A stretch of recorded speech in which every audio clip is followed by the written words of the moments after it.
사도신경으로 우리의 신앙을 고백하며 새벽 예배 하나님께 올려드리겠습니다. 전능하사 천지를 만드신 하나님 아버지를 내가 믿사오며 그 외아들 우리 주 예수 그리스도를 믿사오니 이는 성령으로 잉태하사 동정녀 마리아에게 나시고 본디오 빌라도에게 고난을 받으사 십자가에 못 박혀 죽으시고 장사한 지 사흘 만에 죽은 자 가운데서 다시 살아나시며 하늘에 오르사 전능하신 하나님 우편에 앉아 계시다가 저리로서 산자와 죽은 자를 심판하러 오시리라. 성령을 믿사오며 거룩한 공회와 성도가 서로 교통하는 것과 죄를 사하여 주시는 것과 몸이 다시 사는 것과 영원히 사는 것을 믿사옵나이다. 아멘.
이 시간 우리에게 주시는 하나님의 말씀은 욥기 3장 1절에서 26절까지의 말씀입니다.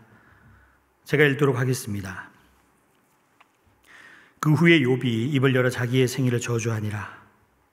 욥이 입을 열어 이르되 내가 낮날에 멀망하였더라면, 산의 아이를 베었다 하던 그날 밤도 그러하였더라면, 그날이 캄캄하였더라면, 하나님이 위에서 돌아보지 아니하셨더라면, 빛도 그날을 비추지 않았더라면, 어둠과 죽음의 그늘이 그날을 자기 것이라 주장하였더라면, 구름이 그 위에 덮였더라면, 흑암이 그날을 덮었더라면, 그 밤이 캄캄한 어둠에 잡혔더라면, 해의 날수와 달의 수에 들지 않았더라면, 그 밤에 자식을 베지 못하였더라면, 그 밤에 즐거운 소리가 나지 않았더라면, 나를 저주하는 자들 곧 리워 야단을 격동시키기에 익숙한 자들이 그 밤을 저주하였더라면, 그 밤에 새벽별들이 어두웠더라면, 그 밤이 광명을 발할지라도 얻지 못하며 동틈을 보지 못하였더라면 좋았을 것을.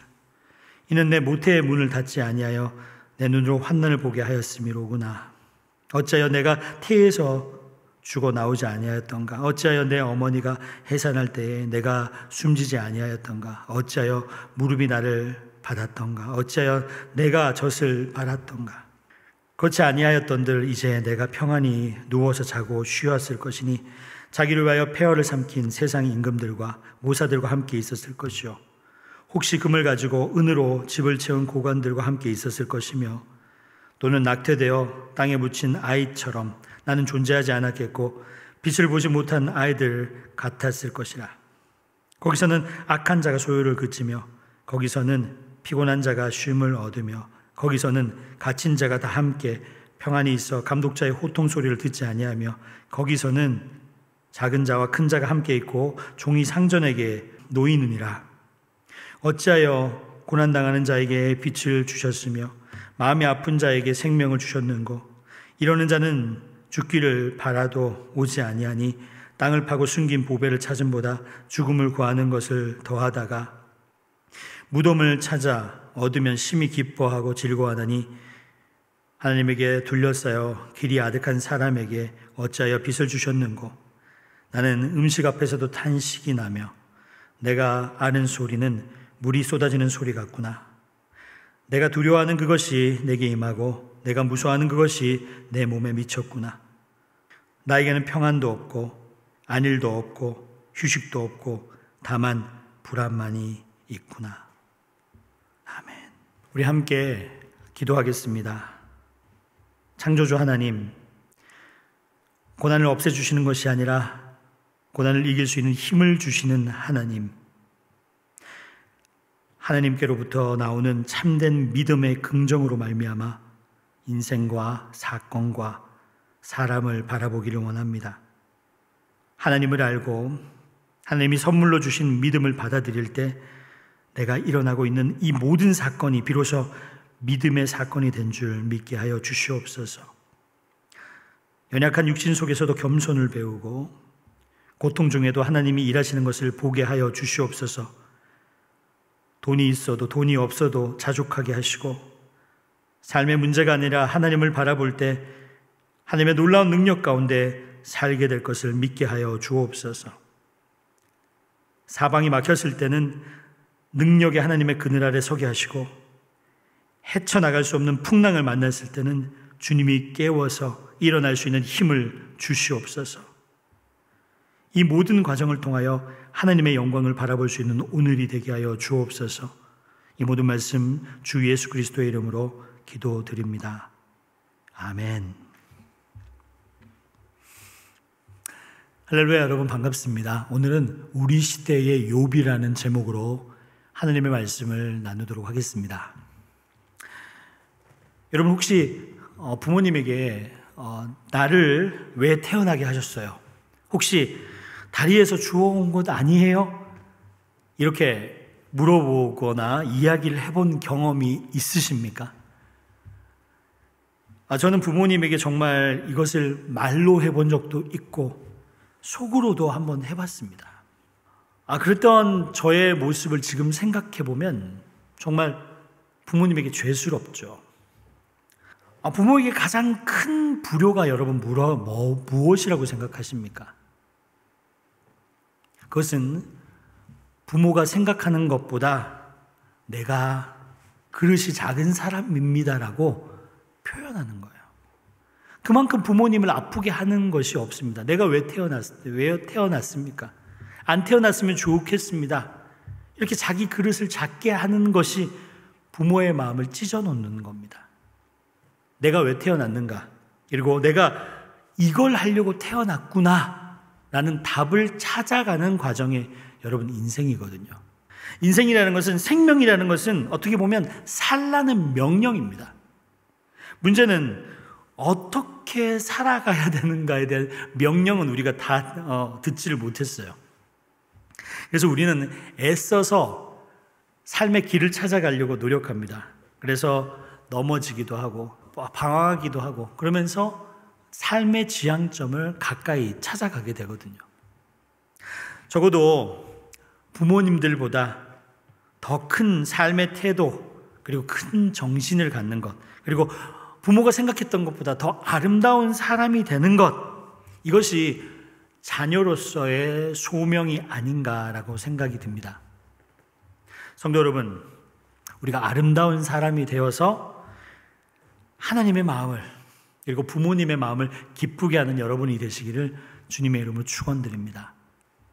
욥기 3장을 보면은 욥이 나를 왜 태어나게 했는가라는 표현을 한 구문이 있어요. 그런데 놀라운 것은 욥기 1장과 2장과의 욥과 3장의 욥은 너무 다르다는 거예요. 제가 욥기 3장 1절을 읽어드립니다. 그 후에 욥이 입을 열어 자기의 생일을 저주하니라. 태어난 날을 저주했어요. 내가 왜 태어났습니까? 라고 저주했어요. 1장과 2장을 읽다가 3장을 읽으면서 이 단절, 이렇게 바뀌는 걸 어떻게 해석해야 되는가가 되게 중요한 구문이에요. 1장과 2장을 보면서 욥은 흔들리지 않을 거라는 확신을 가지게 되거든요. 그런데 사람은 뭔가에 대한 확신을 가지고 말하기도 하지만 그 확신이 흔들릴 수도 있습니다. 그게 사람입니다. 자, 여러분 한번 물어봅시다. 하나님이 보시기에 인간이 어떤 언어를 쓸 때 웃으실까요? 아마 저는 이렇게 생각을 합니다. 나는 정말로 변하지 않을 거야. 틀림없이 반드시 이것은 이루어질 거야 라고 이야기할 때 하나님이 좀 웃지 않으실까라는 생각이 듭니다. 인간은 스스로에 대해서 장담할 수 없는 존재입니다. 여러분, 틀림없이 반드시 절대로 이런 말 하는 사람들, 믿음만 한 사람들이 아니에요. 정말로 그렇습니다. 사람은 언제든지 바뀔 수 있습니다. 그래서 이런 노래 가사도 있잖아요. 님이라는 글자에 점 하나만 찍으면 어떻게 해요? 남이 된다. 이게 인간의 모습이거든요. 성경에서도 이런 사람이 있어요. 우리가 잘 압니다. 다른 사람들은 다 주님을 배신할지 몰라도 저는 절대 배신하지 않겠습니다. 베드로가 그랬잖아요. 근데 성경은 매정하게도 이렇게 얘기해요. 닭 울음소리가 2번 울리기 전에 베드로 너는 3번 나를 부인할 거야. 이렇게 표현합니다.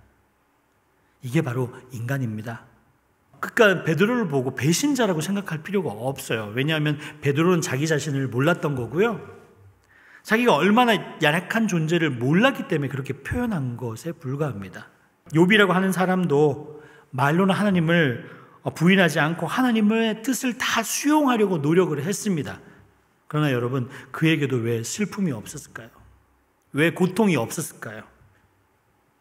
고통과 슬픔이 욥에게도 있었습니다.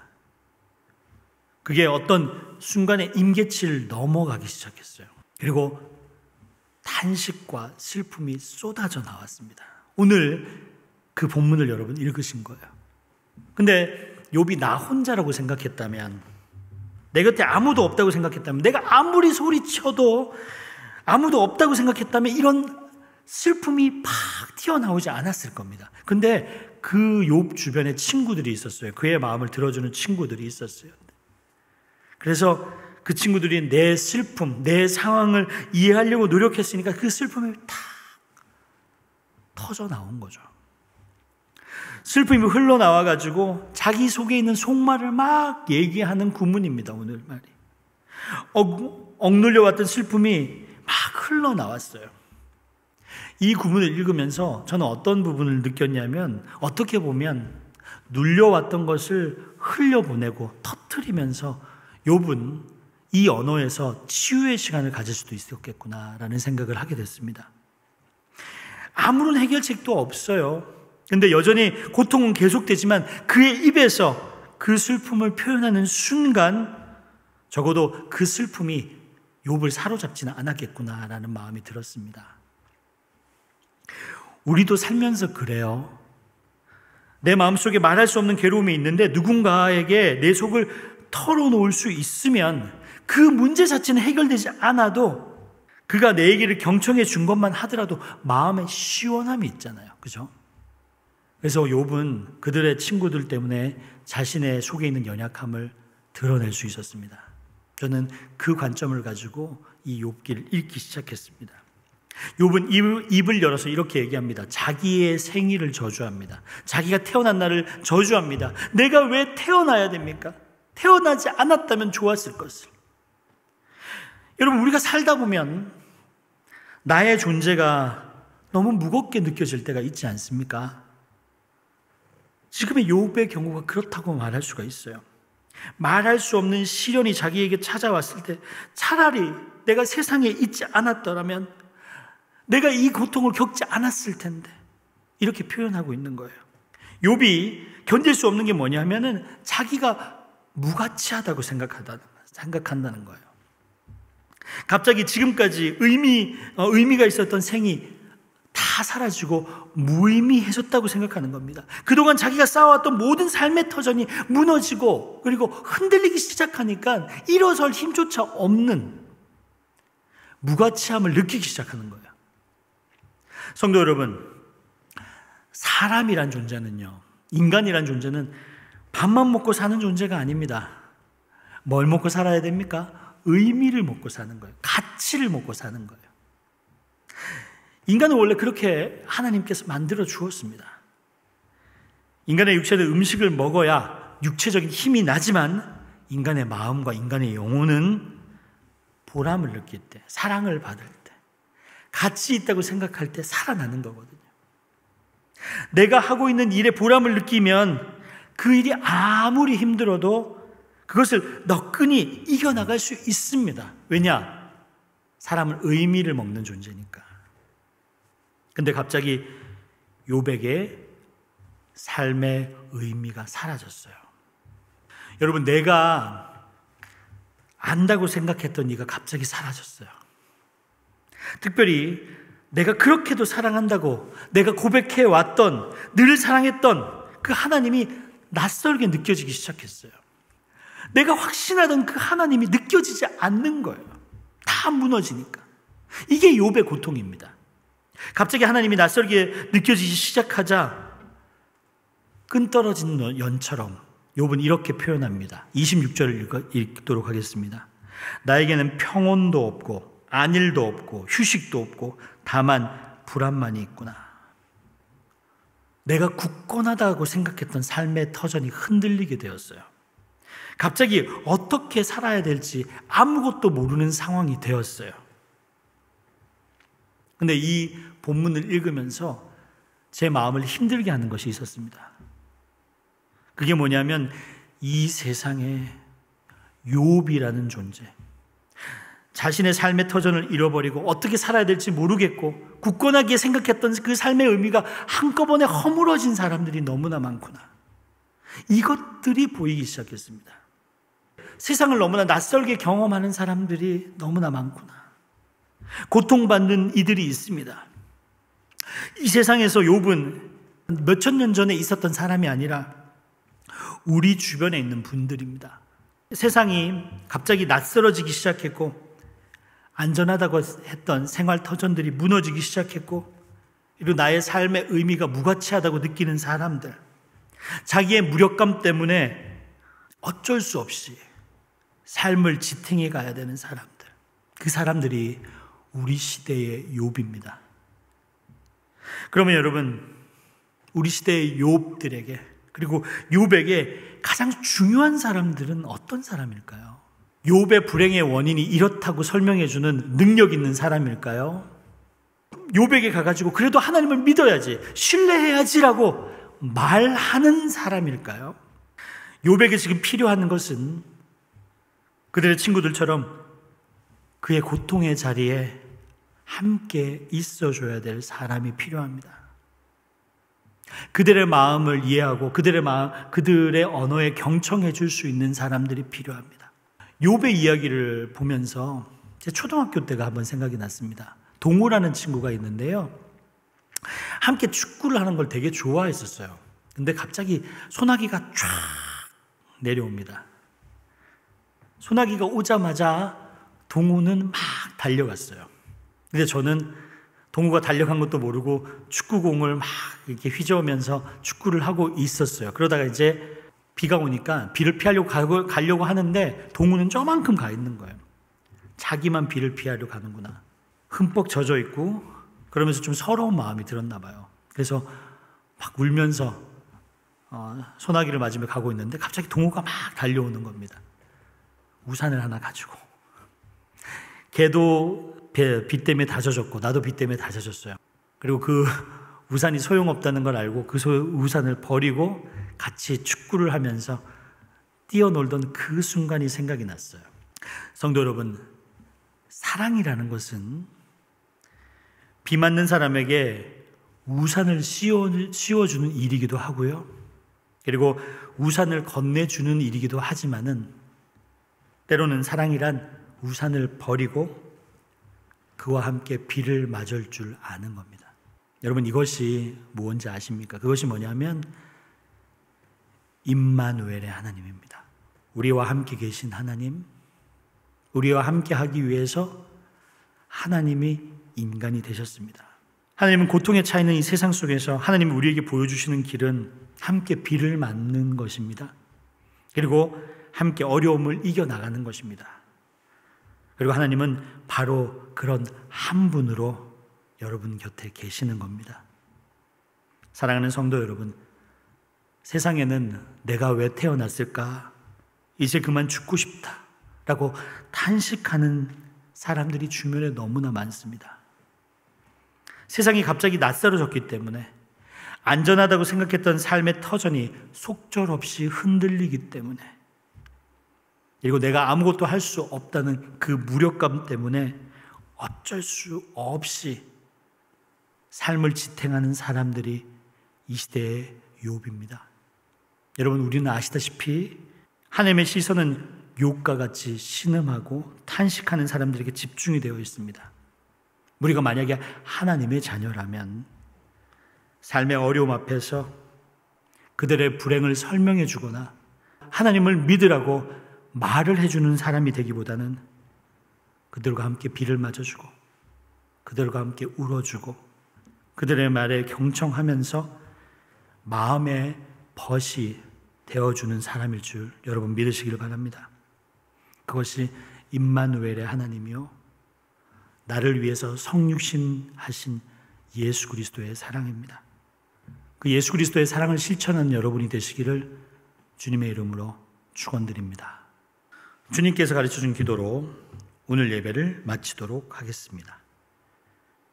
하늘에 계신 우리 아버지여, 이름이 거룩히 여김을 받으시오며 나라가 임하시오며 뜻이 하늘에서 이루어진 것 같이 땅에서도 이루어지이다. 오늘 우리에게 일용할 양식을 주시옵고 우리가 우리에게 죄진 자를 사하여 준 것 같이 우리 죄를 사하여 주시옵고 우리를 시험에 들게 하지 마시옵고 다만 악에서 구하시옵소서. 나라와 권세와 영광이 아버지께 영원히 있사옵나이다. 아멘.